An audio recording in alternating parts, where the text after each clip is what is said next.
All of you, good morning, my dear students. I am Anburaj, Social Science teacher, RV Metric Higher Secondary School, Melur. In this session, we are going to study civics portion, unit 2, topic election, political parties, and pressure groups. Studying through this unit, you should be able to know about the electoral system in India, be able to know the different types of election in India and understand the meaning of political party.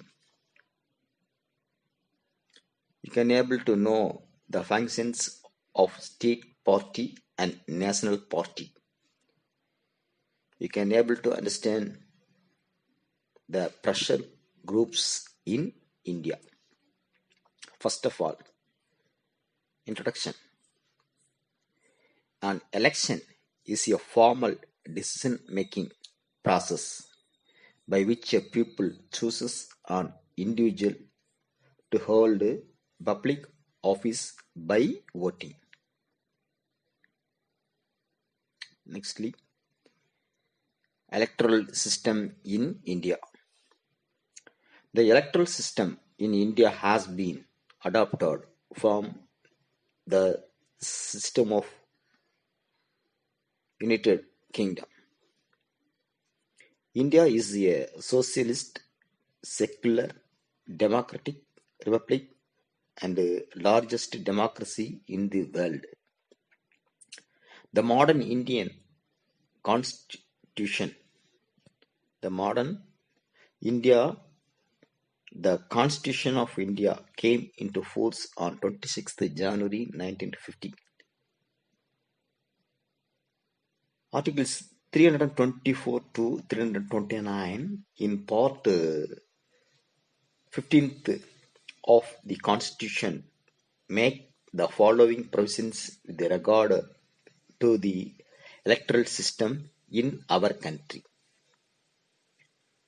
Article 324 says, Article 324 of the Indian Constitution provides for an independent election commission in order to ensure free and fair elections in the country. At present, the commission consists of a chief election commissioner and two election commissioners. The Parliament may make provisions with respect to all matters relating to elections to the Parliament, including the preparation of electoral rolls, the delimitation of constituencies, and all other matters necessary for securing their constitution. Here, delimitation means the action of fixing the boundary. Okay. The largest legislatures can also make provisions with respect to all matters relating to elections to the state legislatures, including the preparation of electoral rolls and all other matters necessary for securing their due constitutions. Do you know about the Kodavoli system? The Kodavoli was the system of voting followed during the Chola period in Tamil Nadu. It is the basic unit of the local body system in our country in the previous period. Nextly, election process. At the national level, the head of government, the Prime Minister, is elected by members of the Lok Sabha, the lower houses of the Parliament in India. In representative democracy like ours, elections are extremely important. Voting in elections are the best way to make your voice heard. Nextly, introduction of the nota option. If the people in a democratic country are not willing to elect any candidate, if the people in a democratic country are not willing to elect any candidate, they can vote for the option called nota. Nota means none of the above. Rule 49O in the Conduct of Election Rules 1961 of India describes this procedure. Do you know about the VVPAT? Voters verified paper audit trial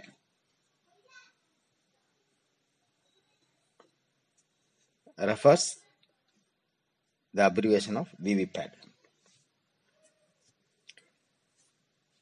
Voters verified paper audit trial is the way forward to enhance predictability and the transparency of the election process. This system was first introduced in the 2014 general election in India.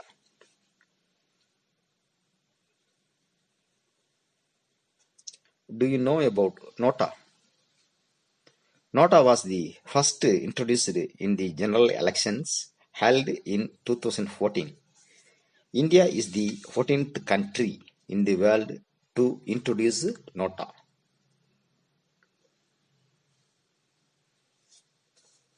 Nextly, types of elections in India. Elections are classified into two types: direct and indirect elections. Direct elections. People directly vote for the candidates in the fray and elect their representatives. Here, fray means usually disorderly or protect, protected fight. Protected fight. People directly vote for the candidates in the fray and elect their representatives. The following are examples of direct elections in which people over the age of 18 years participate in the electoral process by casting their vote.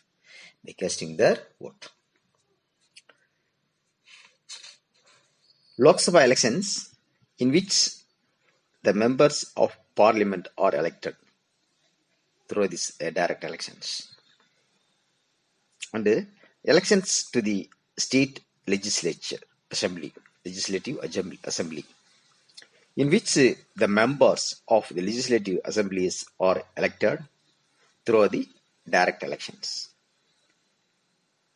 Elections to the local governing bodies. Elections to the local governing bodies,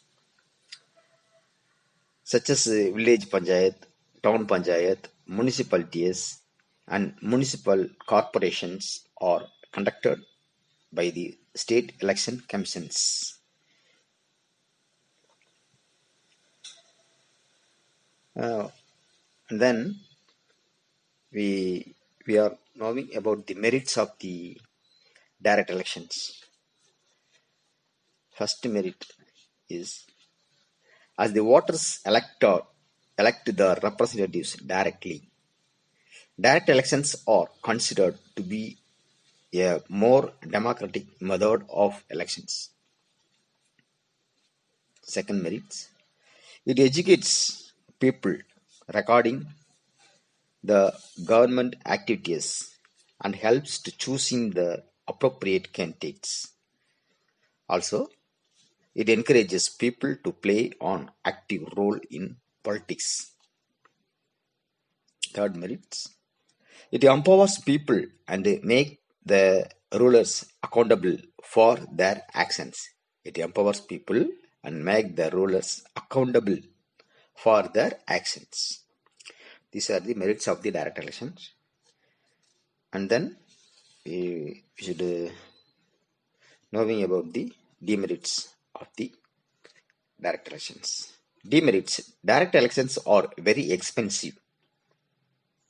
Very expensive. Illiterate voters sometimes get misguided by false propaganda. False propaganda. Propaganda means lies to influence public opinion or the free and easy exchange of ideas. Free and easy exchange of ideas. Okay. The illiterate voters sometimes get misguided by false propaganda. Campaigning based on caste, religion, and various other sectarians. Consideration pose serious challenges.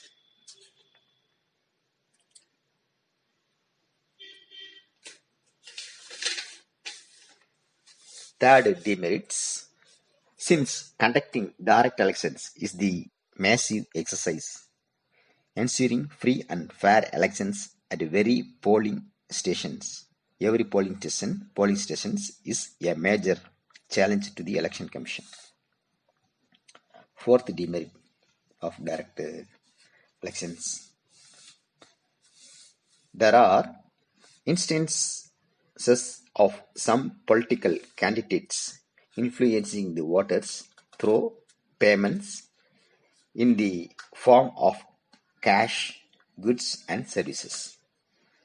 Last demerits.